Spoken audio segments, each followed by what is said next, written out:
Welcome to my YouTube channel exercise. आज ancient history का class 6 होने वाला है, जिसमें हम लोग पढ़ेंगे धातु काल। धातु काल को ही ताम्रपाषाण काल कहते हैं, उसी को चाल्कोलिथिक काल कहते हैं। चाल्कोलिथिक काल कहते हैं धातु काल को ही ताम्रपाषाण काल या चाल्कोलिथिक काल कहते हैं। इसका टाइम पीरियड 2800 ईसा पूर्व से 800 ईसा पूर्व हुआ है। तो आज हम लोगों का टॉपिक ये है। इससे पहले हम लोग प्रागैतिहासिक काल, अर्ध ऐतिहासिक काल और ऐतिहासिक काल को पढ़ चुके हैं। यदि आप लोग उसको नहीं देखें तो पहले जाके उस क्लास को देखिए, फिर इसको देखिएगा तो चीज़ें समझ में आएगी, नहीं तो फिर चीज़ें थोड़ा ऊपर से निकल जाएगा। इसलिए पहले वो वाला लेक्चर को देखिए, उसके बाद फिर इस लेक्चर को देखिएगा। जैसे हम लोग कल जो पढ़े थे उसको एक बार रिवीजन कर लेते हैं। इतिहास को 3 कालखंडों में बांट के पढ़े थे, प्रागैतिहासिक काल, अर्धऐतिहासिक काल, ऐतिहासिक काल। प्रागैतिहासिक काल क्या था? जहाँ ना तो हम लोगों को लिखित साक्ष्य था और ना ही मौखिक साक्ष्य था, ना तो लिख पा रहे थे और ना ही पढ़ पा रहे थे। प्रागैतिहासिक काल को पाषाण काल या आदिमानव काल, प्रस्तर युग, पत्थर युग या धातु युग कहते हैं। पाषाण काल को ही पत्थर युग कहते हैं और प्रस्तर युग को ही आदिमानव काल कहते हैं।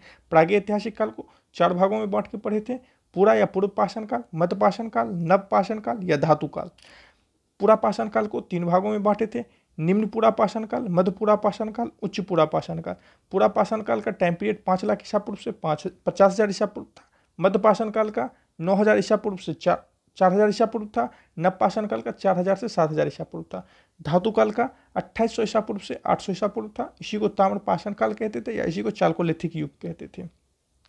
निम्न पाषाण काल का टाइम पीरियड 5 लाख से 50,000 ईसा पूर्व था। मध्य पाषाण काल का 50,000 से 40,000 ईसा पूर्व था और उच्च पूरा पाषाण काल का 40,000 से 10,000 ईसा पूर्व था। अर्ध ऐतिहासिक काल क्या था? जिसमें लिखित साक्ष्य तो था, लिख तो पा रहे थे लेकिन पढ़ नहीं पा रहे थे, जिसमें हम लोग पढ़ेंगे सिंधु सभ्यता, हड़प्पा, वैदिक पढ़ेंगे। ऐतिहासिक काल जिसमें हम लोग लिख भी पा रहे थे और पढ़ भी पा रहे थे, जिसमें प्राचीन काल पढ़ेंगे, मध्यकाल पढ़ेंगे या आधुनिक काल पढ़ेंगे। अब पूर्व पाषाण काल में इंपॉर्टेंट चीज़ तो था, मानव का उद्भव इसी काल में हुआ, यानी पूर्व पाषाण काल में हुआ। पूर्व पाषाण काल में भी उच्च पूरा पाषाण काल में हुआ है।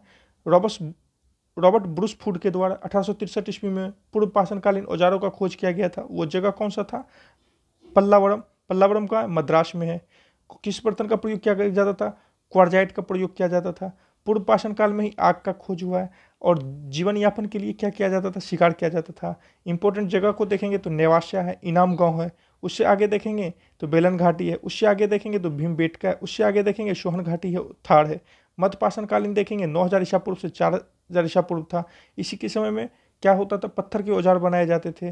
प्रथम औजार क्या बनाया गया था? पत्थर की कुल्हाड़ी बनाई गई थी। चित्र बनाने की कला इसी काल में आया था। भीमबेटका मध्य पाषाणकालीन का इंपॉर्टेंट जगह है। मध्य पाषाणकालीन में मनुष्य वृक्ष या गुफा में रहा करते थे। आदमगढ़ और बागोड़ जो पशुपालन का साक्ष्य मिलता है, इसको हम लोग सूक्ष्म पाषाण फलक भी कहते हैं, यानी कि पत्थर के छोटे छोटे औजार बनाए जाते थे।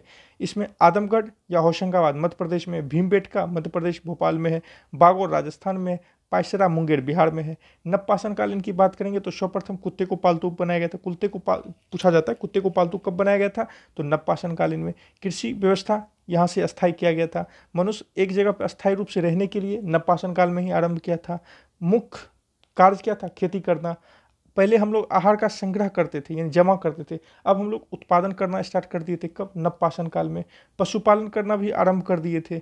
और आविष्कार किस किस चीज़ का हुआ था? तो पहिए का हुआ था, कृषि का हुआ था, चाक का हुआ था और वस्त्र बनाने के लिए भी हम लोग सीखे थे। इसका इंपॉर्टेंट स्थान देखेंगे तो मेहरगढ़ था। बुरझोम पाकिस्तान में है। कोल्डी हवा यूपी में है, जिससे चावल का साक्ष्य मिलता है।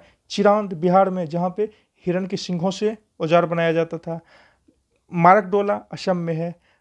पायमपल्ली तमिलनाडु में है। पिकली हल कर्नाटक में। पिकली हल क्यों फेमस था? राख का ढेर के लिए वहाँ व्यक्ति निवास करता था, उसका साक्ष्य मिला था। पशुपालन का भी साक्ष्य मिला था। इंपॉर्टेंट पॉइंट देखेंगे तो प्रागैतिहासिक काल में अन्न उत्पादन के लिए मेहरगढ़ फेमस था। मेहरगढ़ कहाँ है? बलूचिस्तान में है। सबसे पहले कौन सा फसल मानव लगाया था? गेहूँ। दूसरा फसल क्या है? जौ। मेहरगढ़ में कपास की भी खेती की जाती थी। मनुष्य सबसे पहले तांबा का खोज किया था और उससे कुल्हाड़ी बनाया था तांबे का। फिर क्या बनाया था? कांसा का खोज किया था। पहले तांबा फिर कांसे का। और प्राचीन भारत में सर्वाधिक प्राचीन नगर की बात करेंगे तो मोहनजोदड़ो। और मोहनजोदड़ो का अर्थ क्या होता है? मृतकों का टीला। ये कल हम लोग पढ़े थे, कल का ये आज हम लोग रिवीजन किए हैं। अब हम लोग आते हैं आज के टॉपिक पे, जो हम लोगों का है धातु काल या ताम्रपाषाण काल या चाल्कोलिथिक काल, इसी को कहते हैं, जिसका टाइम पीरियड 2800 ईसा पूर्व से 800 ईसा पूर्व है। सबसे पहले किसका खोज किया गया था? तांबा धातु का। किसका? तांबा धातु का। और तांबे के साथ जब पत्थर को मिला के हम लोग उपयोग में लेने लगे तो उसी को हम लोग क्या कहने लगे? ताम्र पाषाण काल संस्कृति। ताम्रपाषाण काल की संस्कृति क्या है? तांबा प्लस पत्थर का को मिक्स करके जो हम लोग उपयोग करना स्टार्ट किए उसी को ताम्रपाषाण कालीन संस्कृति कहते हैं। ताम्रपाषाण कालीन संस्कृतियां कौन कौन सी होती है? तो सबसे पहले संस्कृति यदि लेंगे ताम्रपाषाण कालीन की तो वो है आहार संस्कृति। कौन सा संस्कृति? आहार संस्कृति, जिसका टाइम पीरियड क्या है? 2800 ईसा पूर्व से 1500 ईसा पूर्व। ये कहाँ पे पाया जाता है ये संस्कृति, आहार संस्कृति? ये दक्षिण पूर्वी राजस्थान की संस्कृति है। कहाँ की है? दक्षिण पूर्वी राजस्थान की संस्कृति। कौन सी? आहार संस्कृति। इसको हम लोग बनास नदी के कारण बनास संस्कृति भी कहते हैं। किस नदी? बनास नदी के कारण बनास संस्कृति भी कहते हैं। गुलिंद आहार संस्कृति का क्या है? स्थानीय केंद्र है। क्या? कौन सी? स्थानीय केंद्र। कौन सा? गुलिंद क्या है? आहार संस्कृति का स्थानीय केंद्र है। आहार संस्कृति से प्राप्त साक्ष्य क्या क्या है?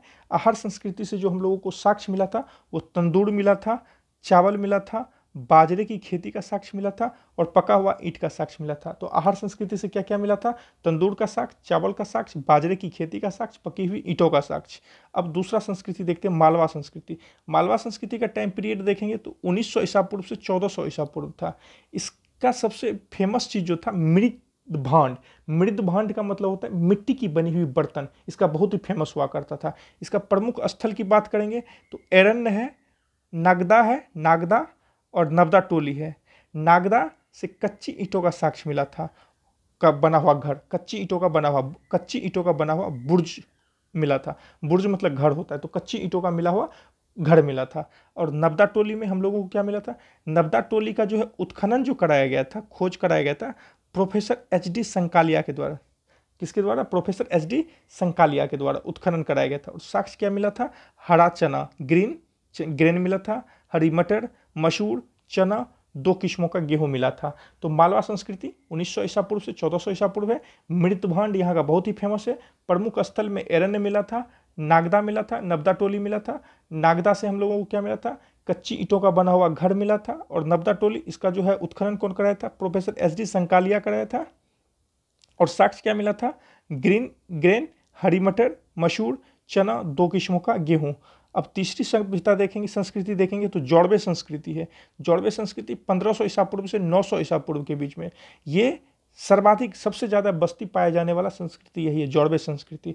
इसका प्रमुख स्थल की बात करेंगे तो इनाम गांव जो महाराष्ट्र में है, दोमाबाद वो भी महाराष्ट्र में है, नेवासा जो वो भी महाराष्ट्र में, और प्रकाश ये भी महाराष्ट्र में है। तो यानी कि इनाम गांव, दोमाबाद और नेवास तीनों महाराष्ट्र में है। अगला देखते हैं इसका साक्ष्य। नेवासा से हम लोगों को मिला था पटसन का साक्ष्य। नेवासा से क्या मिला था? पटसन का साक्ष्य मिला था। और दोमाबाद से क्या मिला था? तांबे की वस्तु का साक्ष्य मिला था। किसका? तांबे की वस्तु का साक्ष्य। किसका? तांबे की वस्तु का साक्ष्य मिला था। इसमें कौन कौन सी वस्तु मिला था? सांड मिला था, हाथी मिला था, गेंडा मिला था, रथ चलाता हुआ मनुष्य मिला था। यानी कि जौड़वे संस्कृति की बात करें तो जौड़वे संस्कृति 1500 से 900 ईसा पूर्व के बीच में सर्वाधिक बस्ती पाया जाता था जौड़वे संस्कृति में। इसका प्रमुख स्थल की बात करेंगे तो इनाम गांव जो महाराष्ट्र में, दोमाबाद महाराष्ट्र में, नेवासा महाराष्ट्र में। नेवासा से क्या मिला था? पटसन का साक्ष्य मिला था। और दोमाबाद से क्या मिला था? तांबे की वस्तु का साक्ष्य मिला था। वस्तु में क्या क्या था? सांड था, हाथी था, गेंडा था, रथ चलाता हुआ मनुष्य था। अब इस संस्कृति का, जौड़वे संस्कृति की यदि विशेषता की बात करें तो इसमें टोटी वाला बर्तन यानी नल लगा हुआ बर्तन उपयोग में लिया जाता था। खेती किया जाता था और पशुपालन भी किया जाता था यहाँ के मनुष्य के द्वारा। लोग शिकार भी करते थे और मछली भी पकड़ते थे। उसके बाद यहाँ पे वस्तु विनिमय प्रणाली द्वारा व्यापार होता था। वस्तु विनिमय प्रणाली क्या होता है? यदि हमको मानिए चावल का जरूरी है तो आपको हम आटा देंगे, आप बदले में हमको चावल देंगे। यानी कि एक वस्तु के बदले दूसरा वस्तु, इसी को वस्तु विनिमय कहते हैं। तो यहाँ पे वस्तु विनिमय के द्वारा व्यापार किया जाता था। सोने के आभूषण का भी प्रयोग किया जाता था और लाल और काले मीट भांड का ज़्यादा प्रयोग किया जाता था। जैसे ऊपर में हम लोग पढ़े थे मालवा संस्कृति, इसका क्या था? मृत भांड बहुत फेमस था, इसमें रंग बिरंग मृत भांड पाया जाता था। लेकिन जौड़वे संस्कृति में जो मृत भांड मिट्टी के बर्तन का प्रयोग किया गया वो लाल और काले कलर का ज़्यादातर प्रयोग किया गया। उसके बाद रंगपुरा संस्कृति इंपॉर्टेंट है, तो 1700 से 1400 ईसा पूर्व के बीच में हुआ था। इसकी यदि मेन पॉइंट देखेंगे तो ताम्रपाषाण काल में, किस काल में? ताम्रपाषाण काल, जिसको धातु युग कहते थे। इसमें मातृदेवी का ज़्यादा पूजा किया जाता था। अग्नि पूजा भी बहुत फेमस था। कौन सा? अग्नि पूजा भी बहुत फेमस था। ताम्रपाषाण काल में स्थलों में बड़ी संख्या में अग्निकुंड मिले थे। ताम्रपाषाण काल का जब खुदाई चल रहा था तो बहुत सारा अग्निकुंड भी मिला था। और ताम्रपाषाण काल समाप्त क्यों हो गया? क्योंकि भीषण सूखा पड़ने के कारण ताम्रपाषाणकालीन संस्कृति क्या हो गया? समाप्त हो गया। तो आज हम लोगों का ये चैप्टर 2 का ये लेक्चर 2 यानी कि एंशिएंट हिस्ट्री का लेक्चर 6 हम लोगों का आज खत्म हुआ। और जो हम लोग पढ़ रहे हैं ये जो इंपॉर्टेंट है, बिहार एसएससी के लिए बहुत ही ज़्यादा इंपॉर्टेंट है, दरोगा के लिए इंपॉर्टेंट होगा, बिहार सिपाही भर्ती के लिए इंपॉर्टेंट होगा, रेलवे एनटीपीसी, आरपीएफ जिसका वैकेंसी का नोटिफिकेशन आ गया है तो आरपीएफ के लिए इंपॉर्टेंट होगा, ग्रुप डी के लिए इंपॉर्टेंट होगा ही, एसएससी के सभी एग्जाम के लिए होगा, वन डे एग्जाम सभी के लिए। यदि आप लोगों को पसंद आता है तो सब्सक्राइब भी कीजिए, लाइक कीजिए, शेयर कीजिए, कमेंट कीजिए। और एक बात, अभी जो ALP assistant loco pilot GDC का जो एग्जाम होने वाला है इसके लिए, जिसमें कि 100 मार्क्स का जीके ही होता है, उसके लिए तो VVI है। Thank you very much.